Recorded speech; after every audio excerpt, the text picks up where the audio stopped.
À la une de ce 13h, c'est parti pour les activités de la deuxième édition de la REPAB, la rencontre des patrons africains du Burkina.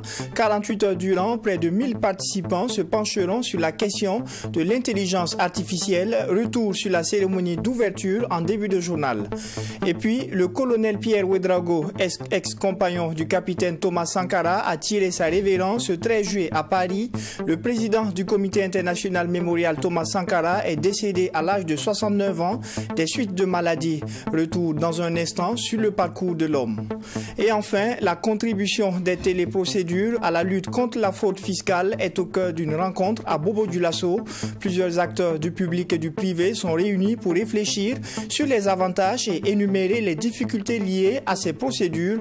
On fera le point également au cours de cette édition. Voilà pour les titres. Bonjour et bienvenue à ce journal. C'est parti pour les activités de la deuxième édition de la REPAB, la rencontre des patrons africains du Burkina. 2 jours durant, les patrons et chefs d'entreprise entendent réfléchir sur les enjeux, les défis et les opportunités de l'intelligence artificielle pour les économies des États africains. La cérémonie d'ouverture présidée par le Premier ministre Maître Apollinaire Kyelem de Tambela a eu lieu ce 13 juillet et la particularité de cette deuxième édition est la tenue de l'Assemblée générale de la Fédération des patronats d'Afrique de l'Ouest, FOPAO. Maxime Jean-Eudes Bambara.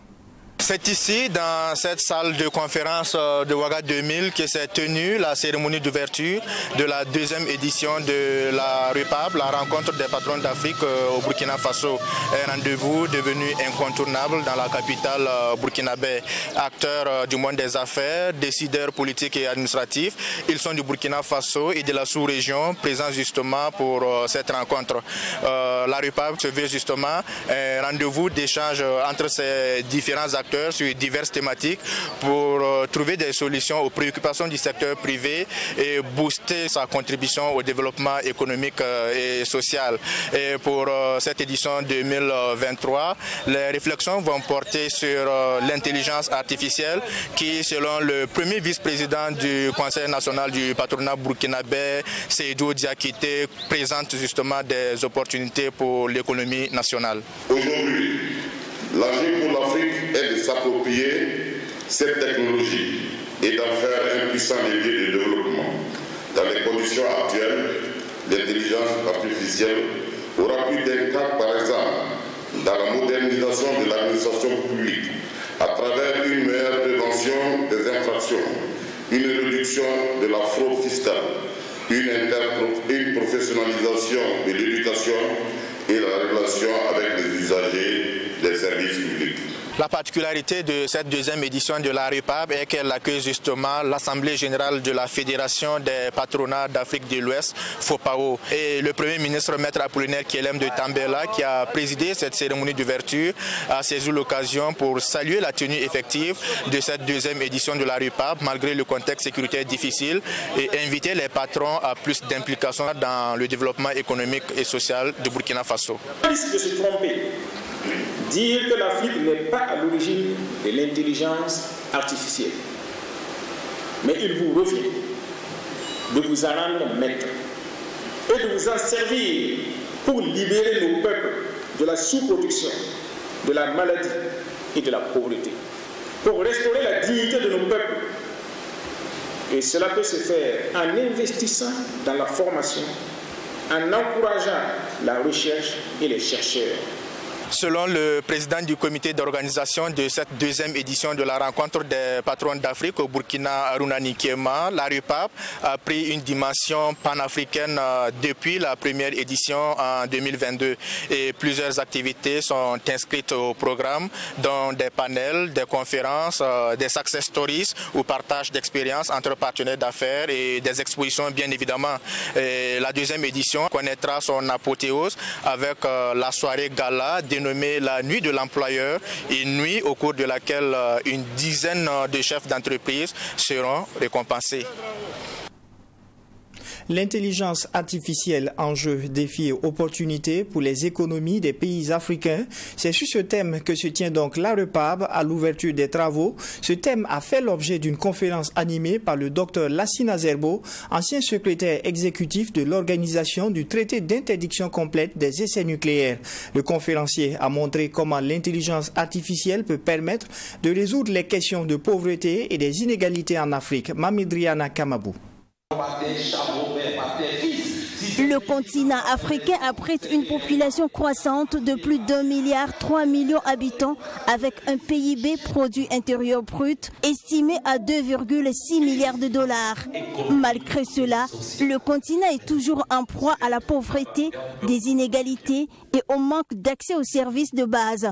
Pour le conférencier Dr Lassina Zerbo, l'intelligence artificielle peut permettre de résoudre ce problème en fournissant des solutions innovantes en vue d'améliorer la vie des Africains, stimuler le développement économique. Pour y parvenir, Dr Lassina Zerbo a, au cours de cette conférence inaugurale, invité les patrons à intégrer dans leur quotidien l'intelligence artificielle. Mais aussi la formation et l'éducation des jeunes dans ce domaine pour vous accompagner. Et je dis ça pourquoi? Parce que souvent le privé n'accompagne pas assez la recherche, pas seulement en Afrique, mais dans le monde. Et pourquoi? Parce que la recherche, on peut la considérer comme un capital. Un capital pourquoi? Parce que vous commencez à travailler pendant longtemps et même en recherche appliquée avant d'obtenir des solutions. Mais quand vous avez la solution, c'est du gros gagnant. Le deuxième point abordé par l'ancien secrétaire exécutif de l'organisation du traité d'interdiction complète des essais nucléaires est les défis et opportunités pour les économies des pays africains. Pour le conférencier du jour, l'intelligence artificielle peut aider les entreprises à devenir plus efficaces et plus rentables. Pour lui, l'intelligence artificielle peut servir à améliorer les services clients. Cela permet aux entreprises d'offrir des expériences plus personnalisées à leurs clients. Pour un usage réussi, les gouvernants doivent relever un certain nombre de défis pour accompagner le secteur privé. Et je vais en citer quelques-uns. L'accès et l'infrastructure. L'un des défis majeurs pour l'adoption de l'intelligence artificielle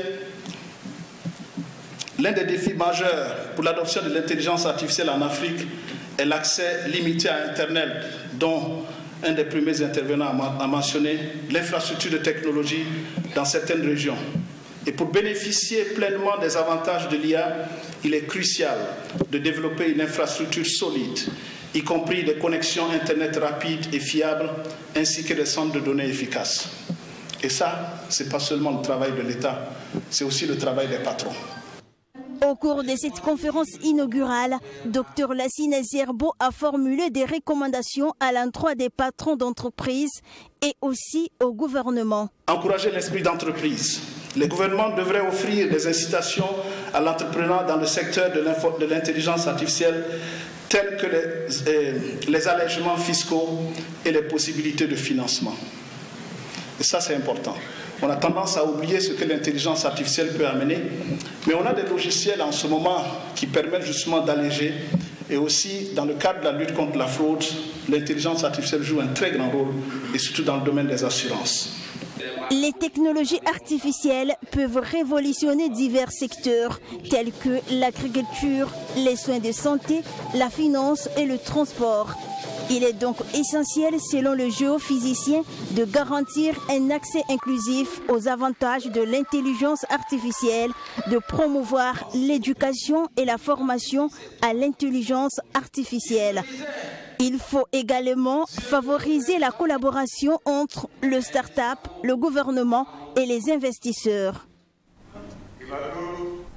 Repab toujours dans ce journal, l'impact de l'intelligence artificielle sur l'emploi, un autre thème au cœur de cette deuxième édition. Tous unanimes que l'intelligence artificielle va impacter les emplois, les panélistes Christopher Kalmogo et Dr Moussa Diallo ont expliqué au public que plusieurs emplois pourraient disparaître à la faveur de l'intelligence artificielle. Il est donc nécessaire de s'adapter à la nouvelle donne et mettre en place une stratégie de reconversion des employés qui verront leur métier disparaître. Abdoul Rahimiye. Le futur de l'emploi et les emplois du futur, l'intelligence artificielle et la révolution sociale en Afrique. C'est autour de cette thématique que les panélistes ont échangé avec le public pendant plus de 2 heures. Après les échanges, panélistes et participants, tous sont d'avis que l'intelligence artificielle va impacter les emplois. Pour le panéliste Christopher Kalmogo, certains métiers sont appelés à disparaître avec l'évolution de la technologie.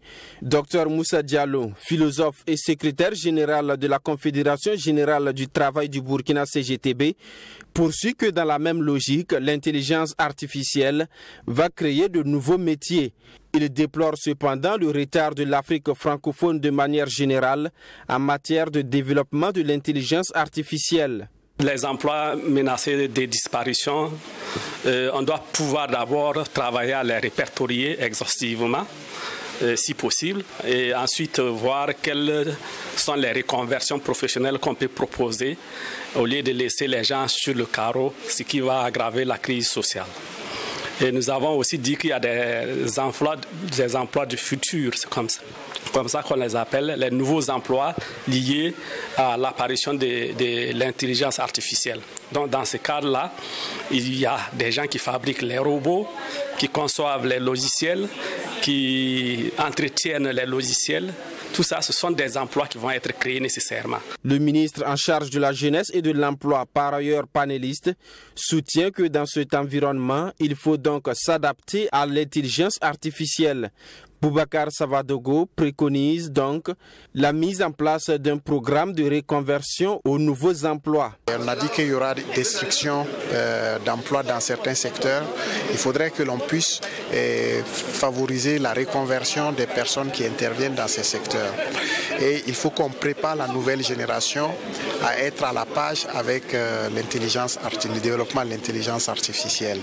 Donc avec les secteurs privés, il est important que l'on puisse avoir des convergences pour mettre en place comme des fonds de garantie pour la reconversion et pour l'amélioration de la qualité ou de l'employabilité des futures générations.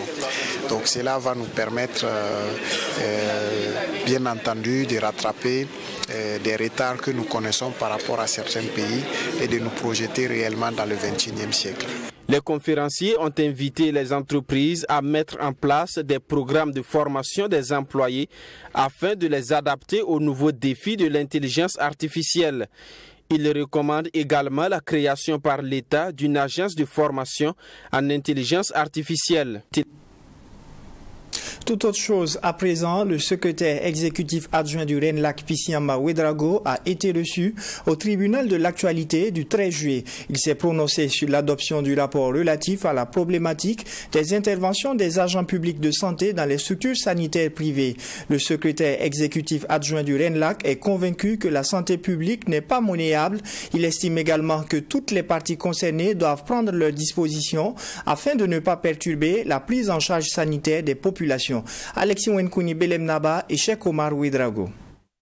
Le Conseil des ministres en sa séance du 6 juillet dernier a adopté un rapport relatif à la problématique des interventions des agents publics de santé dans les structures sanitaires privées. Un encadrement de ce secteur qui passerait par des signatures de conventions entre les différentes parties prenantes, cela permettra aux agents de santé de public d'intervenir 8 heures par semaine dans le privé, soit en une journée ou en 2 demi-journées. Pour les spécialistes, l'intervention a une durée de 2 ans maximum, disait le chef du département de la santé Jean-Claude Kargougou. À cela s'ajoutent des dispositions transitoires relevées par le ministre en charge de la Santé. Reçu au tribunal de l'actualité, le secrétaire exécutif adjoint du RENLAC, le réseau national de lutte anticorruption, juge que la santé publique n'est pas à monnayer et chaque partie doit jouer sa partition. La préoccupation du syndicat est que l'État continue toujours à assurer son rôle régalien dans la prise en charge de la santé et ne confie pas ça à des opérateurs, n'est-ce pas, qui, s'il n'y a pas une bonne surveillance, pourraient en faire une simple marchandise pour s'enrichir. Alors donc, la question, étant donné que nous ne pouvons pas empêcher la privatisation, l'idée était en tout cas qu'il y ait une très forte réglementation, de manière à ce que chaque partie occupe son rôle.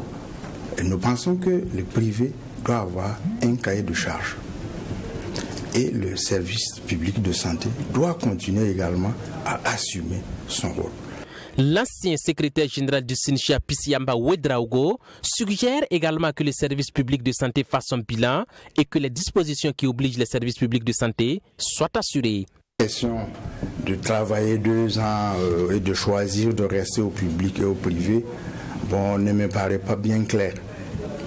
Alors, est-ce que si moi je suis au public, je travaille tel que la mesure l'autorise en vacation, je fais 2 ans, et on dit que je dois choisir, si je travaille et je choisis de revenir au public, est-ce que immédiatement je peux encore postuler pour recommencer? Ce n'est pas dit que c'est interdit. Donc, n'ayant pas connaissance de cette précision, on ne peut pas en réalité apprécier quel est l'impact que ça va avoir sur, en réalité, le souci de bien réglementer le fonctionnement des 2 sous-secteurs en fait de la santé. La privatisation de la santé étant autorisée au Burkina Faso, il va falloir qu'elle ne perturbe pas le fonctionnement de la prise en charge sanitaire de la population, conclut Pisiamba Ouedraogo, le secrétaire exécutif adjoint du RENLAC. Le colonel à la retraite de l'armée de l'air Pierre Ouedraogo, un ancien compagnon du capitaine Thomas Sankara, a tiré sa révérence ce 13 juillet à 69 ans à Paris où il s'était rendu pour des soins. On se souvient que Pierre Ouedraogo était aux côtés du père de la révolution Thomas Sankara au moment du combat contre l'impérialisme et ses valets locaux en 1983. Retour dans ce journal sur le parcours de l'homme avec Assompta Somé et Mamedriana Kamabou. Âgé de 69 ans, Pierre Ouedraogo était colonel à la retraite de l'armée de l'air. Ancien collaborateur de Thomas Sankara, il a contribué à bâtir les fondements de la révolution démocratique et populaire. Il a d'ailleurs été un témoin clé dans le procès de l'assassinat du père de la révolution d'août 83. À l'époque révolutionnaire, il fut le secrétaire général des comités de défense de la révolution CDR. Pierre CDR, comme ses camarades le surnommaient, était jusqu'à sa mort le président du comité international mémorial Thomas Sankara. Ingénieur en télécommunication de formation, il a occupé des postes de responsabilité à l'ONATEL et à l'Organisation internationale de la francophonie comme directeur numérique. Il a été membre fondateur de nombreuses organisations régionales africaines, dont le groupe des opérateurs de réseaux africains et le réseau africain des participants au processus de l'ICANN. Il est décédé ce jeudi 13 juillet à Paris de suite de maladie. Direction à présent les Hauts-Bassins pour la 2e session ordinaire de la coordination nationale de lutte contre la fraude, une rencontre qui vise à passer au peigne fin le cadre législatif et réglementaire des téléprocédures mises en place pour lutter efficacement contre la fraude fiscale au Burkina. Prennent part à cette rencontre plusieurs acteurs du public et du privé. Il s'agit pour eux de réfléchir sur les avantages et les difficultés de ces procédures. L'ouverture des travaux avec Serge Bado depuis Bobo-Dioulasso.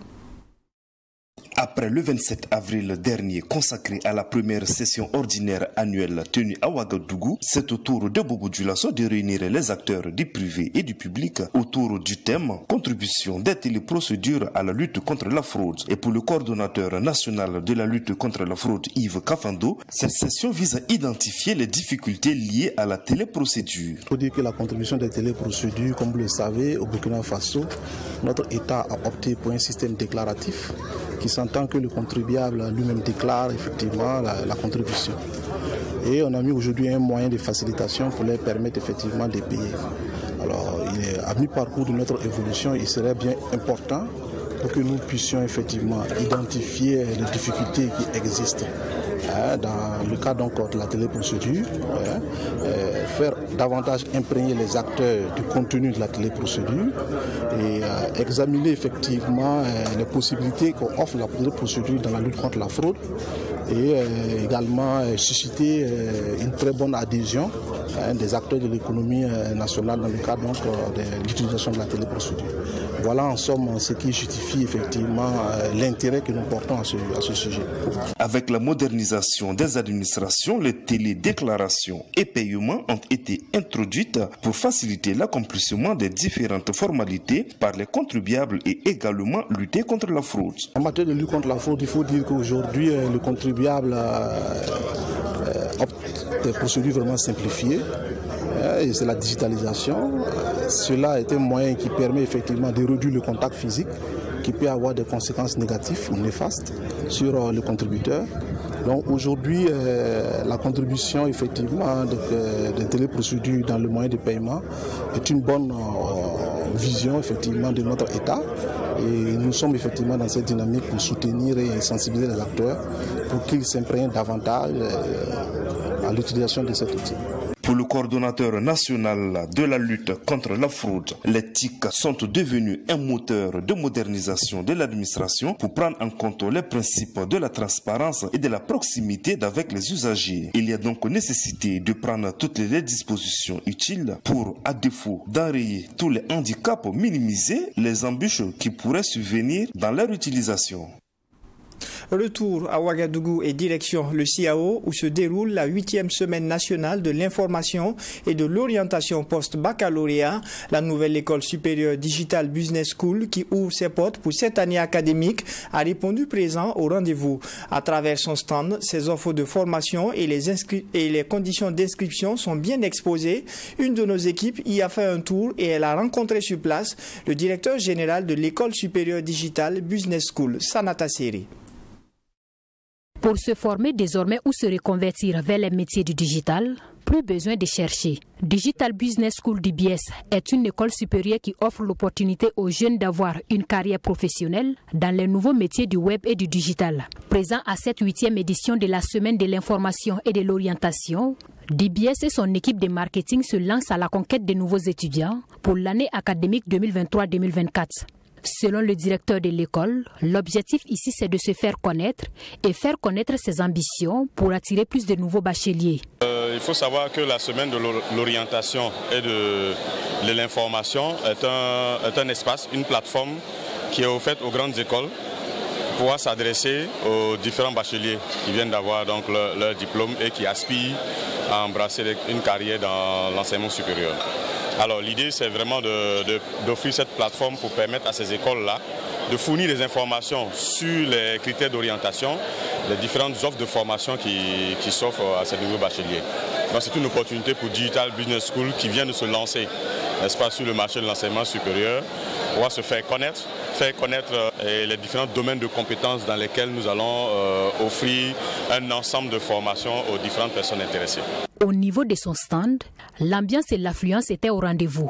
DBS, selon son directeur général, est la première école au Burkina Faso qui forme spécialement dans le digital et offre aux jeunes aspirants à avoir une carrière dans les métiers du digital, des programmes de formation adaptés. Aujourd'hui, nous sommes dans une ère du digital, nous sommes dans l'ère du digital, nous sommes dans l'ère de l'innovation. Et donc ceux qui vont venir, les nouveaux bacheliers qui vont venir seront les premiers qui vont être formés, qui ont les formations avec des diplômes dans le digital. Et forcément, vous savez que les premiers se font arracher comme des petits pains.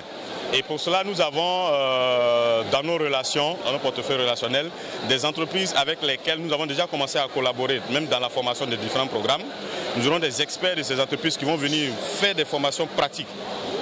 Et pour se lancer, Digital Business School commence avec 2 filières de formation diplômantes, à savoir la communication et marketing digital et la banque et finance digitale. Aujourd'hui, le constat est simple. Le digital est en train de prendre tous les domaines d'activité. Aujourd'hui, toutes les entreprises, quel que soit leur domaine d'activité, ont besoin de s'offrir de la visibilité, de se faire connaître leurs offres et de pouvoir vendre. Et pour ça, l'outil adapté, c'est la communication et le marketing. Donc l'idée, c'est déjà d'offrir une filière en communication et marketing digital, puisque la plupart des personnes qui gravitent autour du digital n'ont pas véritablement un diplôme dans le digital. En plus de la formation diplômante, DBS ambitionne lancer dans quelques mois une série de certificats. Des certifications qui concernent notamment 5 domaines de compétences dans lesquels l'école veut travailler. Il s'agit notamment des domaines du multimédia Internet, le journalisme numérique et le développement web et mobile. La FESIBF, la Fédération estudiantine et scolaire pour l'intégrité au Burkina Faso, invite les autorités universitaires à trouver des solutions idoines aux problèmes de retard dans les universités publiques du pays. C'est un appel qui a été lancé au cours d'une conférence de presse ce 13 juillet. À titre illustratif, selon les conférenciers, les promotions de 2018 des filières de SVT et de lettres modernes sont toujours en année de licence et la promotion 2022 en philosophie vient à peine d'effectuer sa rentrée académique après une année d'attente. Diasibo Woba et Wenlasida Kabouri. La Fédération estudiantine et scolaire pour l'intégrité du Burkina Faso se dit très touchée par la situation difficile qui mine le système éducatif avec plus de 6000 écoles fermées et près d'1 million d'élèves déplacés. À cela s'ajoute la baisse du taux de réussite au baccalauréat, le chevauchement des années académiques dans les universités publiques et l'épineuse question du paiement de la cotisation de l'Association des parents d'élèves APE. La FESIBF, par la voix de son secrétaire national à la communication, Soumaïla Sawadgo, parle de la nécessité pour les autorités d'agir vite. C'est donc ici, une fois encore, le lieu d'interpeller les autorités à prendre à bras le corps la problématique pour qu'à la rentrée, les solutions idoines soient trouvées car ces élèves doivent rejoindre le chemin de l'école. Si le gouvernement ne travaille pas vite pour résoudre cette équation, lorsqu'on sait la place de l'école dans la vie d'une nation, nous voudrions évoquer l'épineuse question relative à l'association des parents d'élèves, APE, qui sont un mode de fonctionnement qui diffère d'un établissement à un autre, si bien que certains élèves sont obligés d'endosser les conséquences de celle-ci. C'est-à-dire, c'est à juste raison que nous invitons le ministère pour la rentrée prochaine à avoir un regard sur le fonctionnement de l'APE. La FESIBF peint en noir les conditions de vie d'études des étudiants des universités publiques du Burkina. En plus des retards académiques et d'insuffisance d'accompagnement au logement, les étudiants sont livrés à eux-mêmes, selon Thomas Bamouni, secrétaire général national de la Fédération. Aujourd'hui, quand on prend un peu le cas du Fondé, et avant qu'on arrive à cette période de juillet, une session qui vient d'être lancée, mais auparavant, avant juillet, les camarades avaient déjà obtenu les agents parce que les sessions avaient déjà été lancées. Mais aujourd'hui, vu le retard académique, on est obligé de faire d'attendre plus de 6 mois avant qu'on puisse lancer une session. Et ça, c'est le retard académique qui complique ça. Quand on prenait un peu dans nos systèmes universitaires, on demande aux étudiants de faire 2 ans pour que, après ces 2 ans, on demande de libérer. Mais avec le retard qu'ils vivent, ils ne peuvent pas faire les 2 ans. Parce que pour faire un seul semestre, on fait juste 2 ans pour un seul semestre. Donc pour nous, le problème majeur ici, c'est le retard académique pédagogique. La Fédération estudiantine et scolaire pour l'intégrité de Burkina Faso est, selon ses membres, un mouvement à caractère syndical et avant-gardiste des intérêts moraux, scolaires et académiques des élèves et étudiants de Burkina. Le mouvement lutte pour une amélioration du système éducatif et appelle les responsables en charge de l'enseignement à mettre en œuvre des actions pour garantir l'accès à l'éducation à tous. Ainsi s'achève cette session d'information de la mi-journée. Excellent après-midi à toutes et à tous.